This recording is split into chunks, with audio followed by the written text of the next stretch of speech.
क्योंकि सरकार की जो नीयत है वो पीडीए के खिलाफ है।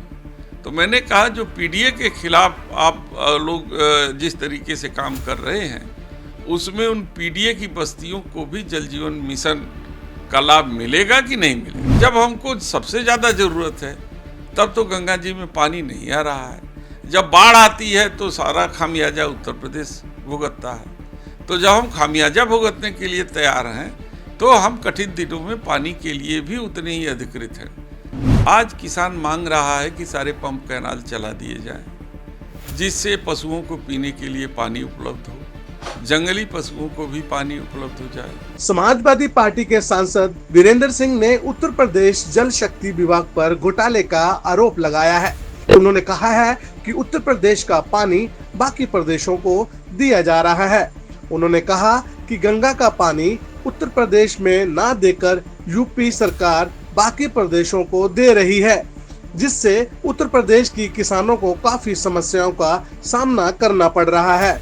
इसके साथ ही उन्होंने जल विभाग पर एक और बड़ा घोटाले का आरोप लगाया है कि उन्होंने कहा कि टंकी बनाने का टेंडर गुजरात की टावर कंपनी को दिया गया है, उसमें भी बड़ा घोटाला किया जा रहा है। इसके साथ उन्होंने डेलीगेशन भेजने की बात पर भी कहा कि वे विदेश में अलग अलग देश में डेलीगेशन भेजने का क्या मतलब है और क्या संदेश दिया जा रहा है। हमारे साथ खास बातचीत करने के लिए समाजवादी पार्टी के सांसद वीरेंद्र सिंह जी मौजूद हैं। सर, आपने आज जल शक्ति विभाग पर बहुत बड़ा आरोप लगाया। आपने कहा है कि उत्तर प्रदेश का पानी जो है वो अलग अलग राज्यों को जा रहा है, तो वो कौन से राज्य हैं जिनको उत्तर प्रदेश का पानी दिया जा रहा है? देखिए, मैं अपने उत्तर प्रदेश की बात कर रहा हूँ कि हमारा उत्तर प्रदेश पूरी तरीके से गंगा के पानी पर निर्भर है। और जब मैं गांव में टहल रहा हूं, जा रहा हूं, मई और जून का महीना ऐसा होता है कि जब किसान एक एक बूंद पानी के लिए तरस रहा है। आज किसान मांग रहा है कि सारे पंप कैनाल चला दिए जाएं, जिससे पशुओं को पीने के लिए पानी उपलब्ध हो, जंगली पशुओं को भी पानी उपलब्ध हो जाए, हमारे जल खाते भर जाएं, पोखरे भर जाएं, गड्ढे भर जाएं और किसानों को धान की खेती में जो धान के बीज डालने के, बेहन डालने का जो समय है उसके लिए तैयारी भी कर ले। लेकिन जब अधिकारियों से बात होती है तो अधिकारी कहते हैं गंगा में पानी नहीं है, इसलिए पंप कैनाल हम नहीं चला पा रहे हैं। तो मुझे पता चल तो लगना चाहिए कि आखिर गंगा जी में जो पानी आ रहा है वो पानी कितना क्यूसेक अन्य जो है प्रदेशों में जा रहा है और कितना क्यूसेक हमारे गंगा जी में आ रहा है। जब हमको सबसे ज़्यादा ज़रूरत है तब तो गंगा जी में पानी नहीं आ रहा है। जब बाढ़ आती है तो सारा खामियाजा उत्तर प्रदेश भुगतता है। तो जब हम खामियाजा भुगतने के लिए तैयार हैं तो हम कठिन दिनों में पानी के लिए भी उतने ही अधिकृत हैं। तो हमने जल शक्ति से पूछा कि आप बताएं कि कितने क्यूसेक पानी आप अन्य प्रदेशों को देते हैं, जिस पर उनका कोई जवाब नहीं है। आपने एक और बड़ा आरोप लगाया है कि तौलिया बनाने वाली कंपनी को कॉन्ट्रैक्ट दिया गया है, सबसे बड़ा घोटाला किया जा रहा है। मैंने जल जीवन मिशन के विषय पर ये बात कही है कि जल जीवन मिशन में दो खामियां हैं। एक तो गांव के वो मजरे जिसमें अनुसूचित जाति, जिसमें अनुसूचित जनजाति, जिसमें हमारे अति पिछड़े लोग, समाज के लोग, जो पिछड़े वर्ग के लोग हैं, उनकी बस्तियां मेन गांव से अलग अलग होती है। लेकिन देश की सरकार ने केवल एक मेन गांव को जल जीवन मिशन से आच्छादित किया। वो मजरे छूट गए जिसमें इन जातियों का निवास होता है। तो मैं सरकार से पूछा कि क्या उनको भी आच्छादित करेंगे या आपकी योजना उनके लिए नहीं है, क्योंकि सरकार की जो नीयत है वो पीडीए के खिलाफ है।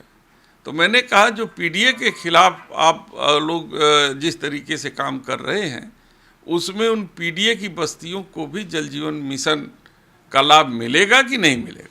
ऑपरेशन सिंदूर को टारगेट करते हुए स्वामी प्रसाद मौर्य ने प्रधानमंत्री नरेंद्र मोदी को टारगेट किया। उन्होंने कहा जो अपनी सिंदूर नहीं बचा पाए अपनी बीवी का, वो अपनी बहनों का सिंदूर क्या ही बचाएगी। मैं व्यक्तिगत टिप्पणी नहीं करता। सर कांग्रेस की तरफ से कहा गया कि जो डेलीगेशन भेजे जा रहे हैं उनकी कोई ज़रूरत नहीं थी। पहले गुलाम अहमद मीर की तरफ से ये बयान दिया गया, उसके बाद में अलग अलग नेताओं की तरफ से दिया जाता है। तो सर आपको क्या लगता है कि जो डेलीगेशन भेजे गए हैं उनकी क्या ज़रूरत नहीं थी या फिर भेजा जाना चाहिए था? जहाँ तक मैं समझता हूँ डेलीगेशन भेजा जाना चाहिए, लेकिन प्लेटफॉर्म पे, जैसे यूएन के प्लेटफॉर्म पे भेजना चाहिए। ब्रिक देशों का जब सम्मेलन हो तब भेजना चाहिए, या अन्य देशों के जो कई देशों का जब सम्मेलन होता है विभिन्न मुद्दों पर, उसमें भारत का पक्ष रखने के लिए भेजना चाहिए। लेकिन अन्य एक एक देश में जा कर के मिल के हम क्या बताएंगे? जो देश हमारे कठिन समय में मेरे साथ खड़े नहीं हुए, हम उनको क्या समझाना चाहते हैं? तो इसलिए इस पर मुझे बहुत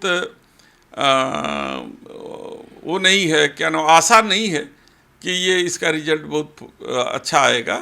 जबकि यूएन जैसी संस्था के प्लेटफॉर्म पर जो अटल बिहारी वाजपेयी जी को यूनाइटेड नेशन में भेजा गया था। सर आखिरी सवाल, ऑपरेशन सिंदूर को लेकर कांग्रेस लगातार सवाल उठा रही है। पहले मल्लिकार्जुन खड़गे की तरफ से कहा गया छोटपुट कार्रवाई, उसके बाद गुलाम अहमद मीर की तरफ से कहा गया कि थोड़ी सी कार्रवाई है। तो सर आपको क्या लगता है जो ऑपरेशन सिंदूर में किसी तरह की कोई कार्रवाई हुई कि आतंकवादी एक भी मारे गए, जिस तरह से सेना की तरफ से भी कहा गया है? देखिए, सेना के शौर्य और सेना की कार्यशैली पर कोई सवाल नहीं, लेकिन यदि घर का ही कोई आदमी आगाह कर दे, जैसे कि हमारे विदेश मंत्री ने कहा कि हमने 2 दिन पहले ही आगाह कर दिया, तो जब 2 दिन पहले कोई आगाह कर देगा तो क्या उस इमारत में कोई आतंकवादी रहेगा? वो सतर्क हो जाएगा। तो ये जो सतर्क करने का जो पाप उन्होंने किया है, इसका जवाब तो देना ही पड़ेगा। हमसे खास बातचीत कर रहे थे समाजवादी पार्टी के सांसद वीरेंद्र सिंह थे। वीडियो जर्नलिस्ट विपिन के साथ मैं स्तुति पाठक, आदित्य भारत टीवी।